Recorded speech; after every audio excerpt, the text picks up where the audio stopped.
दिल्ली के करोल बाग स्थित आयुर्वेदिक एंड यूनानी तिब्बत कॉलेज में पीजी की छात्राओं ने अपनी एचओडी के खिलाफ आंदोलन शुरू कर दिया है। हैरत की बात तो यह है कि ये छात्राएं पिछले कई दिनों से यहां एचओडी के दफ्तर के आगे धरने पर बैठी हुई हैं।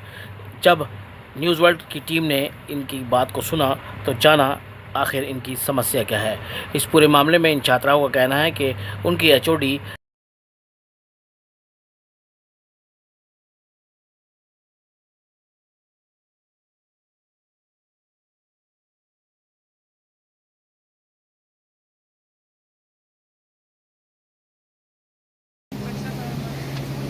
एक दो तीन चार बंद करो अत्याचार। एक दो तीन चार बंद करो अत्याचार। शौक नहीं मजबूरी है, ये हड़ताल जरूरी है। शौक नहीं मजबूरी है, ये हड़ताल जरूरी है। शौक नहीं मजबूरी है। ये हड़ताल जरूरी है। डॉक्टर आयशा एक काम करो, कुर्सी छोड़ो आराम करो।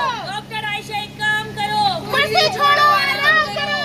यहाँ थीसिस भी बिकती है, यहाँ डिग्री भी बिकती है। यहाँ थीसिस भी बिकती है, यहाँ डिग्री भी बिकती है। जान की कोई कीमत नहीं, जिंदगी हमारी सस्ती है। नहीं चलेगी नहीं चलेगी, गुंडागर्दी नहीं चलेगी। नहीं चलेगी नहीं चलेगी। गुंडागर्दी नहीं चलेगी। स्टूडेंट्स की यही पुकार, डॉक्टर आयशा को करो बहाल। फाइनल ईयर पीजी बैच से हूँ और हमारी एचओडी डॉक्टर आयशा रज़ा है। उनसे हम ये चाहते हैं कि उनका इमीडिएट ट्रांसफ़र किया जाए, हमें दूसरा सुपरवाइज़र अलॉट किया जाए और हमारी बहुत ही बेसिक नीड्स हैं। लाइक हमें वॉशरूम तक नहीं है, पीजी रूम एक स्पेस हम लोगों के पास नहीं है बैठने के लिए। इनको ट्रांसफ़र क्यों किया जाए? मांग क्या है क्योंकि आपकी? उनका एक इनह्यूमन बिहेवियर है हम लोगों के साथ। वो मेंटली हैरेस करती हैं हम लोगों को, ऑफेंसिव लैंग्वेज यूज़ करती हैं, हम लोगों को डिफेम करती हैं हर एक के सामने। वो पेशेंट हो, कोई स्टूडेंट हो, कोई अथॉरिटी हो, कोई टीचर हो, वो हम लोगों को सबके सामने डिफेम करती हैं और बोलती हैं कि ये लोग 1 लाख यहाँ पर स्टाइपेंड मिलता है सिर्फ इसलिए यहाँ पर आए हैं। ना इनको पढ़ना है, ना इनको लिखना है, कुछ नहीं करना है। हमारी कोई क्लास नहीं होती है, हमारा कोई लेबर रूम स्टार्ट नहीं हुआ है, यहाँ पर एक डिलीवरी नहीं है। हम 2.5 साल से ज़्यादा यहाँ पर हो गया है हम लोग को, फाइनल ईयर में हम लोग हैं। अच्छा, आप यहाँ कितने दिन से बैठे हुए हैं यहाँ? हम यहाँ पर तीसरा दिन रहे हैं। हम तो आपने किसी से यहाँ मुलाकात की? हमने अपने प्रिंसिपल को, अपने डायरेक्टर ऑफ आयुष जो हैं वीरेंद्र शर्मा सर, उनसे बात की, प्रिंसिपल सर से बात की और हम बहुत बार कंप्लेन 50 से भी अबाउ हम लोग कंप्लेन अपने मैडम के खिलाफ, एचओडी के खिलाफ दे चुके हैं। उसके बावजूद कोई अथॉरिटी ने एक्शन नहीं लिया है, ना हमारे प्रिंसिपल ने, ना हमारे डायरेक्टर ने और ना ही यूनिवर्सिटी ने, टीम ने। अच्छा, जाहिर है आप बैठ चुके हैं यहाँ पे, धरने पर बैठ चुके हैं, इससे तो आपको नुकसान भी हो सकता है। बिल्कुल, हम लोग का ऑलरेडी नुकसान हो रहा है। हम लोगों की थीसिस का मैडम कुछ फाइनल नहीं कर रही है। हम लोगों के एग्ज़ाम में हमें ह्यूमिलेट किया जाता है, हम लोग के एग्ज़ाम नहीं दिए जाते। वाइवा, हम लोग का जो वाइवा होता है उसमें वीडियोग्राफी कराई जाती है। हम लोग के जो थ्योरी के एग्ज़ाम होते हैं उसमें हमारे सर पे एक टीचर को मुसल्लत कर दिया जाता है कि आप वहीं खड़े रहिए जहाँ पर ये बैठे हुए हैं। तो गलत हो सकते हैं, पूरा डिपार्टमेंट गलत नहीं हो सकता। ये बात अथॉरिटी तक कई बार हम लोगों ने ले जाने की कोशिश की है। सिंगल बैच ने, सिंगल बच्चे ने, सब ने मिलके हर तरह से हम लोगों ने कोशिश की है, लेकिन आज तक इसकी कोई सुनवाई नहीं हुई। अगर आपकी सुनवाई नहीं हो रही, यहाँ भी नहीं होगी, तब आप आगे क्या करेंगे? सर, जो हो सकता है, अगर हमें सुसाइड करनी पड़ेगी ना, अब हमारे पास लास्ट ऑप्शन यही है कि हम सारे मर जाएं। नहीं, ये आपको क्या लगता है, क्या वजह है कि जो एचओडी इस तरह से आपको हैरेस कर रहे हैं? रीजन आपको क्या लगता है? सर, उनका बिहेवियर है ही ऐसा।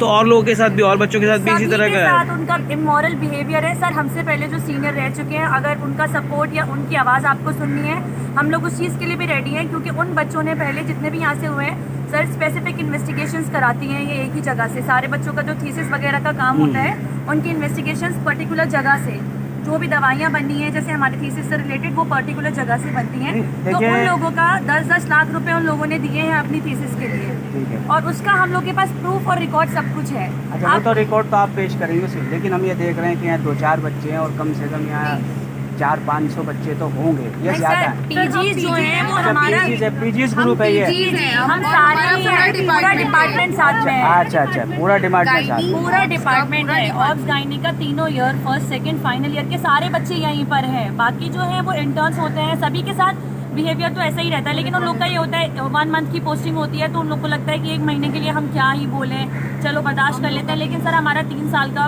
एक ये चल गया है और 3 साल में एक भी हमारा अकेडमिकली मतलब 5% भी इम्प्रूवमेंट नहीं है। जो हम यूजी सीख कर आए थे ना वो भी, और वो ये बोलती है हमसे कि कोरा करके भेजूंगी। कोरा मतलब जो हम सीख के आए उससे भी ब्लैंक करके भेजूंगी यहाँ से। अगर हम कहीं कंप्लेंट करने जाते हैं तो उससे पहले हमारे खिलाफ कंप्लेंट हो जाएगी कि हमारे जो पीजी स्कॉलर है वो हमारे ऊपर झूठा हैरेसमेंट का केस लगा रहे हैं या हमें परेशान कर रहे हैं। तो उस वजह से हमारी कहीं पर भी कितनी बार हम जा चुके हैं, कोई सुनवाई आज तक नहीं हुई है। हमारे पास स्पेस होता है बैठने के लिए, पूरा दिन हम इधर से उधर टहलते रहते हैं। अब हमारा थीसिस का काम था तो उस टाइम में और ज़्यादा मतलब परेशान करती हैं कि मतलब काम नहीं कर पाए हम, हमारी चीज़ें लेट हो जाए, हमारे पेशेंट को देखने से मना कर दिया है, डिनाई कर दिया है, सारे कामों को बोल दिया कि मैं तुम्हारा कोई काम नहीं करूँगी। तो अब हम किसके पास जाएंगे? अपनी 3 साल पर हमारा सुपरवाइज़र था, शुरू में हमने स्टार्टिंगली बोला था कि हमें नहीं चाहिए, उसके बाद हम लोगों का कॉम्प्रोमाइज़ करवा दिया गया था। अब उसके बाद अब 2.5 साल जब हमारा थीसिस सबमिशन होने वाला है तो उस टाइम पे उन्होंने डिनाई कर दिया कि मैं कुछ नहीं करूँगी। मैं पीजी फर्स्ट ईयर की स्टूडेंट हूँ और मेरा ऑल इंडिया रैंक 4 है और मुझे यहाँ आकर 5 महीना हो रहा है। इन 5 महीनों में मुझे सिवाय मेंटल टॉर्चर के यहाँ कुछ भी नहीं मिला। एक सिंगल गायनेकोलॉजिकल प्रोसीजर जिसे PSPV जो एक बेसिक प्रोसीजर होता है, हमने वो तक नहीं देखा यहाँ पे।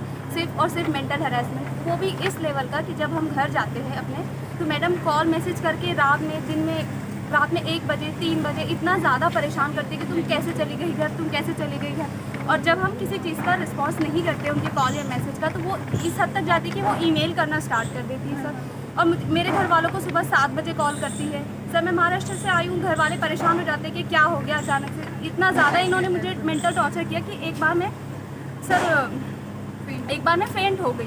तो इससे पहले कि मैं इनके अगेंस्ट में कंप्लेन करूं, इन्होंने खुद ही कंप्लेन लिख कर दिया कि ये लड़की मेंटली ठीक नहीं है। सर अगर मैं मेंटली ठीक नहीं हूं तो मैं यहाँ तक पहुँची कैसी हूँ? इतनी बड़ी दिल्ली यूनिवर्सिटी में ऑल इंडिया रैंक लेकर मैं यहाँ आई हूँ और 4 महीना पहले मेरा मेडिकल फिटनेस टेस्ट हुआ है, मैं सब कुछ नॉर्मल में यहाँ आई हूँ। लेकिन इन्होंने इतना मुझे मेंटली टॉर्चर कर दिया सर कि मैं मतलब बार मुझे ऐसा हो रहा है, पाल्पिटेशन एंड एंजाइटी अटैक्स, सिर्फ और सिर्फ इनके टॉर्चर मतलब कुल मिला के ये है कि अगर इसकी वजह से आपको कुछ भी हुआ था उसकी जिम्मेदारी ये लोग, सिर्फ और सिर्फ इसकी जिम्मेदार डॉक्टर आयशा रजा है अगर मेरी हेल्थ को कुछ होता है।